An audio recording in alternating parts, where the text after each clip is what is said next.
Tell me all you know about the Scarecrow. The Scarecrow? Scarecrow? Scarecrow. For all I hear, I don't think you'll find him. Many have tried and failed, Mr. Bates. Ah, he's like the devil himself, they say.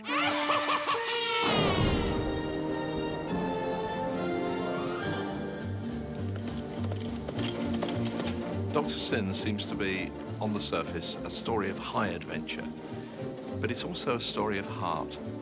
And it's that heart, I think, even more than the adventure, that really carries you through.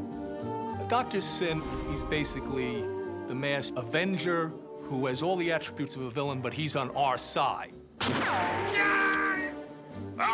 What I love most about the film is taking the dark side of someone's nature and turning that into a very calculated way of creating good in the world.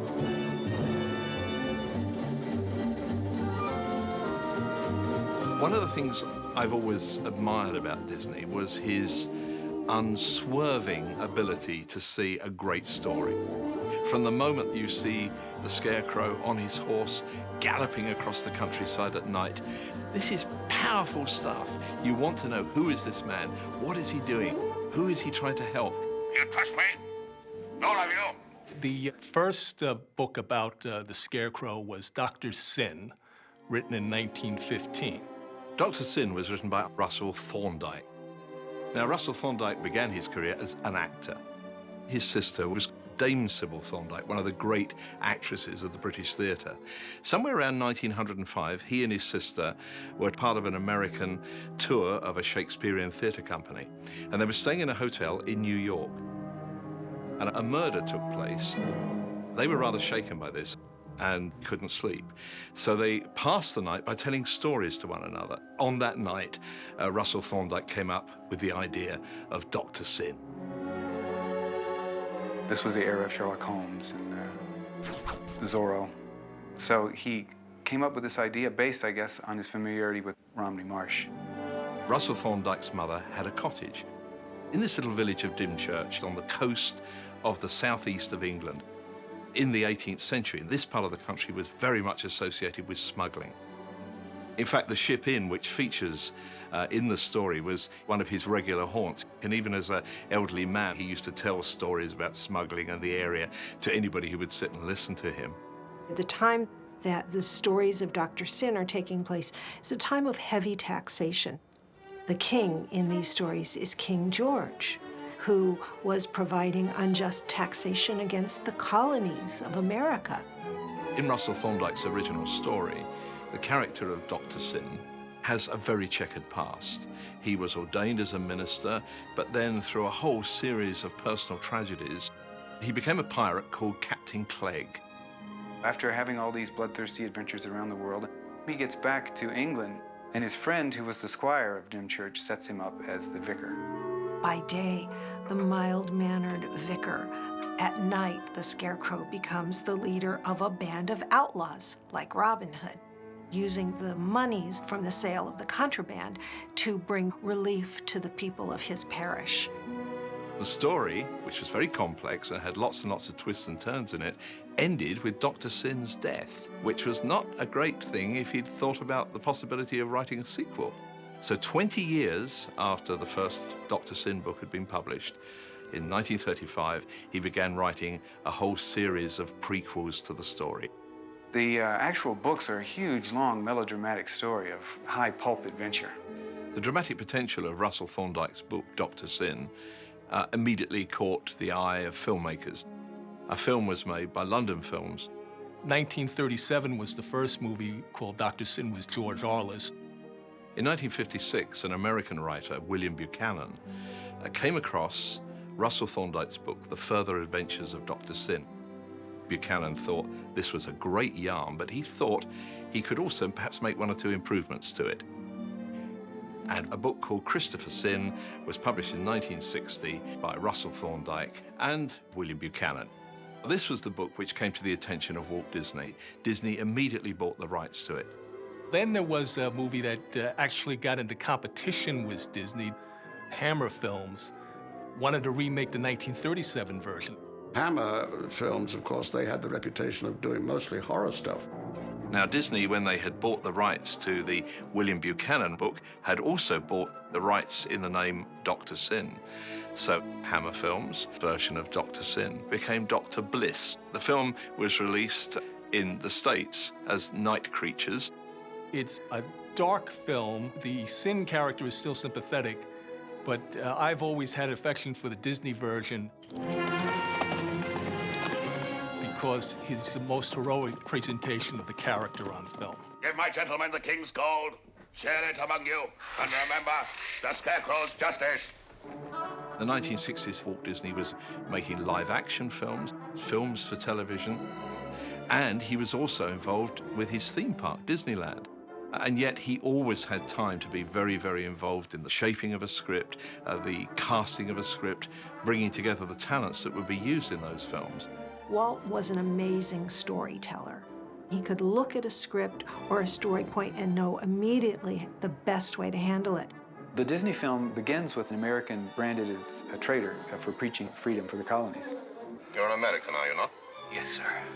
Walt was very smart in bringing America and the colonies into the story of Dr. Sin because he made it much more accessible to American audiences that way. Dr. Sin lived in England during the reign of King George III, just before the American colonies struggled for independence. Disney knew all too well that a film needed that emotional core. That emotional core is centered on the family of the squire, his two sons, and his daughter. Harry? The squire's daughter in the original book was Dr. Sin's love interest, and she eventually became an adventurer herself and sacrificed herself to save him. In the Disney film, that character is still there, but she's the love interest of Lieutenant Brackenbury. Kate, this is the chance I've been waiting for. I don't think Walt really felt that he needed a romantic interest for the Scarecrow of Romney Marsh.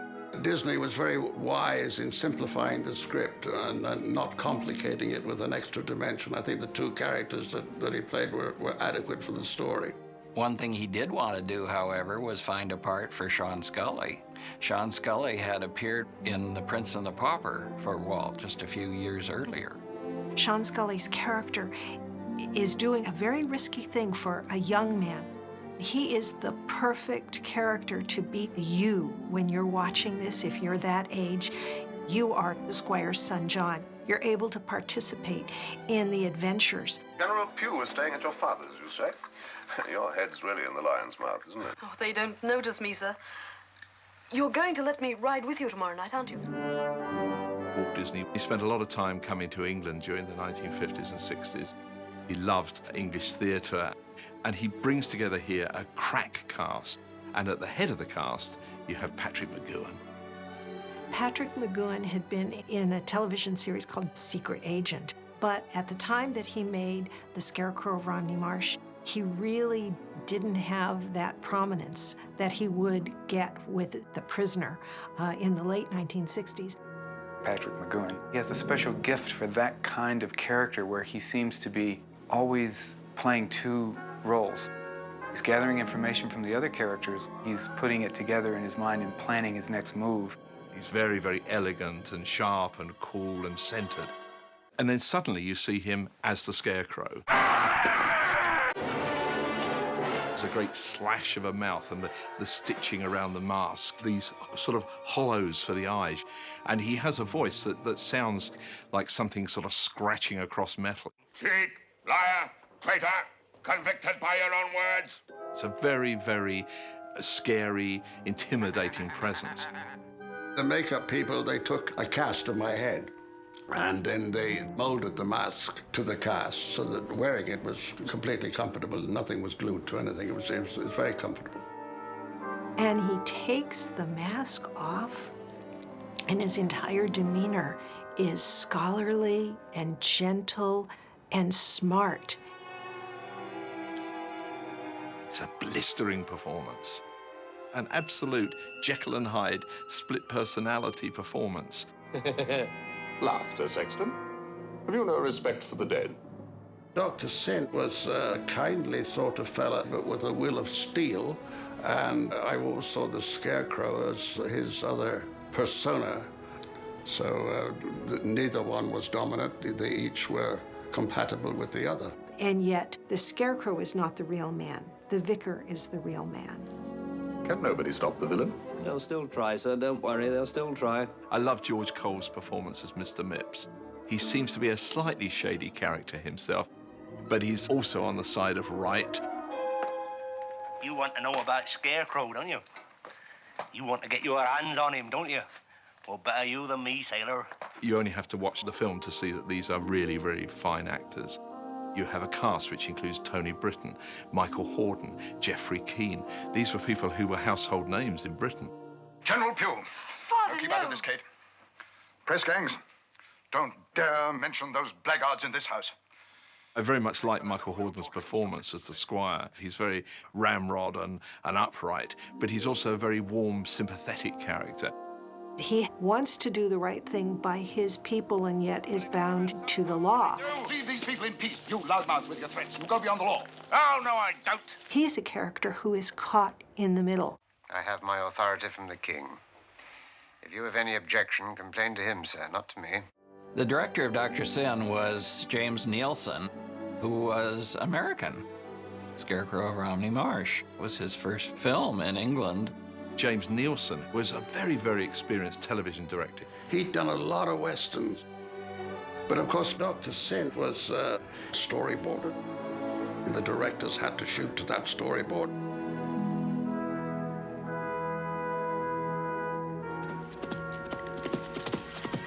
One of the most appealing things about the film is the fact that they filmed it on location in Romney Marsh and around Dymchurch. Much of Dr. Sin was filmed where the fictional events would have taken place. These were all locations that would have been known to Russell Thorndike. Walt loved filming on location because it gave a sense of reality to the films. And in England, there were these marvelous locations that were particularly new to American audiences. The church that serves as the vicarage in the film was actually St. Clement's Church in Old Romney. Walt Disney actually paid for the restoration of that church so it could be used in the film. Amen. There's a sense of reality about this story. It's almost as though you've stepped back into the pages of history. From the moment the title sequence starts, you're immersed in the world of this Scarecrow. This powerful, driving song that Terry Gilkyson wrote. The soldiers of the king feared his name, Scarecrow. Gilkyson wrote the bare necessities for the Jungle Book. He's a songwriter who was able to grab an idea and make something really strong of it. Terry had a way of crafting words that just turn your head. Terry said, I got this new song I'm doing for Disney, and I need to make a demo. So we worked out an arrangement for him, and the folks at Disney loved Terry's voice. They loved our arrangements, so they just hired us to do the song for the movie. Scarecrow, he would always help the farmer when there was no gold to bring. He'd find a way for the poor to pay the taxes of the king. Scarecrow, every man would sing. On this program, we bring you part 2 of our story, which has a strange hero with an even stranger name, Sin. It was very typical in making these films for the Disneyland television show to do them as weekly episodes with an idea of tying them together and releasing them theatrically. It's a very clever piece of marketing. 3 episodes that would go out on television in America, but at the same time, a 90-minute story which can be shown as a theatrical release in Britain and Europe. Well. We didn't know that it was going to be a series. I mean, they never told us about that. So, I mean, we just shot a film. I forget what length it was, but that was it. Ready!